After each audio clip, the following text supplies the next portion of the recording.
Sebastian sat in his car, parked discreetly a short distance from the oak tree. His hands gripped the steering wheel as he leaned forward, watching through the windshield.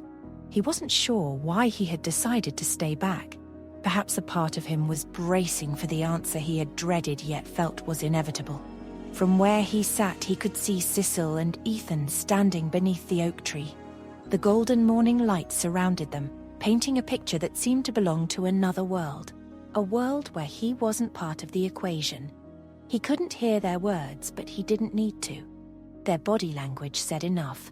He saw Sicil reach up, her hand touching Ethan's cheek, and then she leaned in to press a soft kiss against it. It was a fleeting gesture, but to Sebastian it felt like a lifetime. His chest tightened, his heart breaking as the weight of realization settled over him.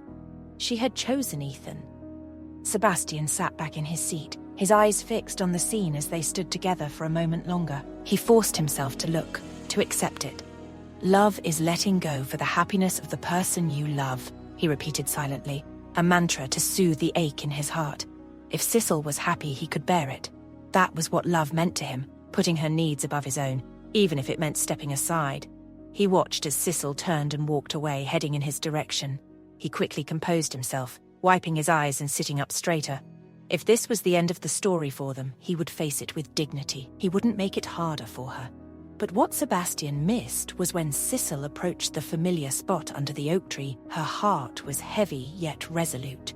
The memories of her and Ethan beneath this very tree came rushing back. Laughter, whispered dreams, and confessions of love. Now it was a place of bittersweet endings and hopeful beginnings. Ethan stood waiting, leaning against the tree. His hands were shoved into his pockets and his posture was relaxed, though his eyes betrayed a storm of emotions. When he saw Sicil, he straightened, a small, wistful smile playing on his lips. "Sicil!" he greeted, his voice calm yet tinged with sadness. She stopped a few steps away, her eyes meeting his. For a moment, neither spoke, the weight of unspoken words hanging between them. Finally, she broke the silence, her voice steady but soft. "Ethan, I don't even know where to begin. You've been my anchor, my safe haven in so many ways.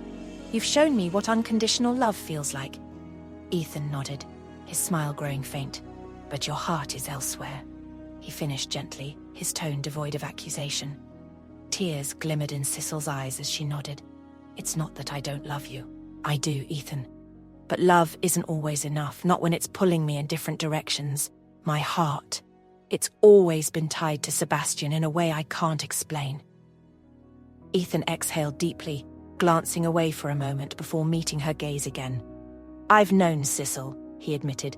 "I saw it in the way you looked at him, even when you were trying to deny it to yourself. I fought for you. Not because I wanted to win, but because I wanted you to have the freedom to choose without regret." Sicil stepped closer, the tears now spilling over. "You are one of the best parts of my life, Ethan. I'll never forget that. But I can't keep holding on to you when my heart belongs somewhere else. It's not fair, to you or to me." Ethan nodded slowly, his expression a mix of pain and acceptance. "I just want you to be happy, Sicil. That's all I've ever wanted." Sicil reached up, cupping his cheek for a brief moment before leaning in to press a soft kiss against it. "You deserve someone who can give you their whole heart, Ethan. I'll always care for you, but from now on, it has to be as a friend, a well-wisher." He smiled faintly, covering her hand with his for a fleeting moment. "And I'll be just that, always." They stood in silence for a moment, the weight of their goodbye settling over them. Then, with one last lingering look, Sicil turned and walked away, her steps purposeful, but her heart heavy. She wiped her tears as she approached the parking lot, where Sebastian waited by his car. Sebastian climbed out of the car as Sicil approached. He gave her a small, hesitant smile, his eyes searching hers for any trace of regret or hesitation. "Hey," he said softly, his voice steady despite the turmoil inside him.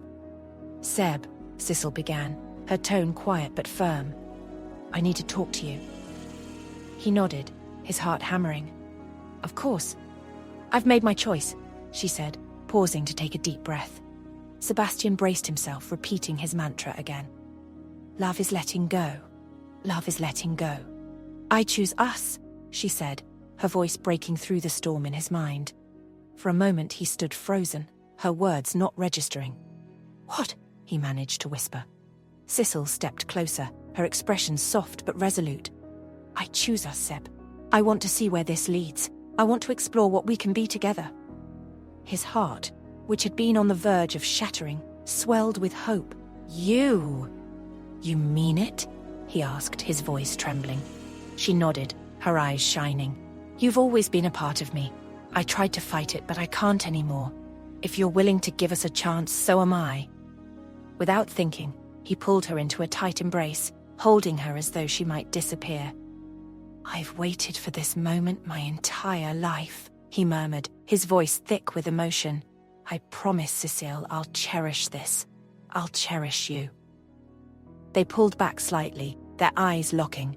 Sicil smiled, a mix of relief and hope. Let's build something together, no more running. Sebastian nodded, his heart finally at peace. Together, he agreed, his voice filled with conviction. As they drove away, Sicil couldn't help but glance back at the oak tree in the rearview mirror, the place where one chapter had ended and another had begun. Beside her, Sebastian reached over, his hand finding hers.